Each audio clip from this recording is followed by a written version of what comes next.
এটা আদৌ কোনো বার্তা দেয় কিনা আমি জানি না। আমিও আপনার মতন শুনেছি এবং পত্রিকায় পড়েছি, কিন্তু যেহেতু আমি বিদেশি দূতাবাসে কাজ করি না, আমি বলতে পারছি না যে আসলে প্রেক্ষিতটা কি, কিন্তু এটার সাথে নির্বাচনের কোনো সম্পর্ক আছে বলে আমার মনে হচ্ছে না।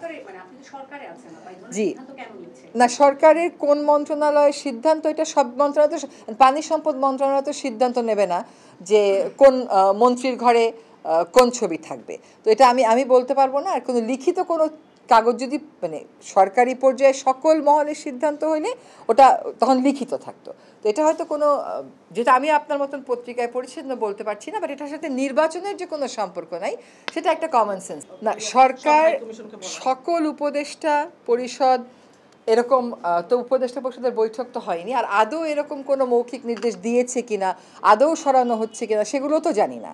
আমিও আপনাদের মতন পড়েছি। তা যদি সিদ্ধান্ত হয়, সিদ্ধান্ত দেখে তাহলে আমি কথা বলবো। উপদেষ্টা পরিষদ তো আজকে দেখলাম পত্রিকাতে, উপদেষ্টা পরিষদ মিটিং তো হয় বৃহস্পতিবার। আমি কিন্তু উপদেষ্টা পরিষদ জানে না এই কথা বলিনি। আমি বলছি উপদেষ্টা পরিষদের সভা তো হয়নি, সভায় যেহেতু এটা আলোচিত না, কাজেই যদি এরকম সরকারি পর্যায়ে সিদ্ধান্ত হয় তাহলে সবাই হয়তো আলোচিত হবে। ওয়ালটন এখন দেশের সীমানা পেরিয়ে পৌঁছে গিয়েছে 50টিরও বেশি দেশে। ওয়ালটন, ঘরে ঘরে বিশ্বজুড়ে। আমি তো অ্যাজ আই সেড, আমিও তো কোনো মন্ত্রণালয়ের নাম দেখিনি পত্রিকাতে, আপনি কোনো মন্ত্রণালয়ের নাম তো দেখিনি তো, আমি সুতরাং বলতে পারছি না। এইরকম আলোচনার কি শেষ আছে? আমরা তো কত আলোচনা শুনেছিলাম, জুনের মধ্যেও নির্বাচন হবে না, এটা এই মাসের মধ্যে নির্বাচন হবে। এখন রাজনৈতিক বিষয় তো, আমরা বাংলাদেশিরা প্রত্যেকেই রাজনৈতিক সচেতন, প্রত্যেকেরই সব ঘটনার একটা ব্যাখ্যা আছে, হয়তো এত কোনো ব্যাখ্যাই নেই এটার পিছনে, কিন্তু এটার সাথে নির্বাচনের যে কোনো সম্পর্ক নেই, এটা একেবারেই স্পষ্ট। একটা ছবির সাথে নির্বাচনের কোনো সম্পর্ক থাকতে পারে না। আমি মাত্র গত রাতে দেশে ফিরেছি, তো তারপর আজকে সকালে একনেক মিটিং করলাম, ফলে এটা was not an issue obviously in the একনেক মিটিং। সো দেখা যাক উপদেষ্টা পরিষদে যদি আসে, যদি কোনো আলোচনা হয় তখন জানাবো।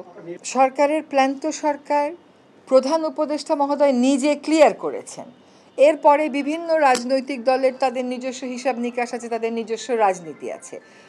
এইটার সাথে তো সরকারের অবস্থান বদলের কোনো সম্পর্ক নাই। সরকার বলেছে ফেব্রুয়ারিতে নির্বাচন হবে, সরকার সেই মোতাবেক নির্বাচন কমিশনকে প্রস্তুতি নিতে বলেছে, এটাই হচ্ছে সরকারের অবস্থান। সেইগুলো হচ্ছে ঐক্যমত কমিশন এগুলো নিয়ে ডিল করছে। এখনো পর্যন্ত নির্বাচন ফেব্রুয়ারির প্রথমার্ধে হওয়ার জন্য নির্বাচন কমিশনকে বলা হয়েছে এবং ফেব্রুয়ারিতে নির্বাচন হবে।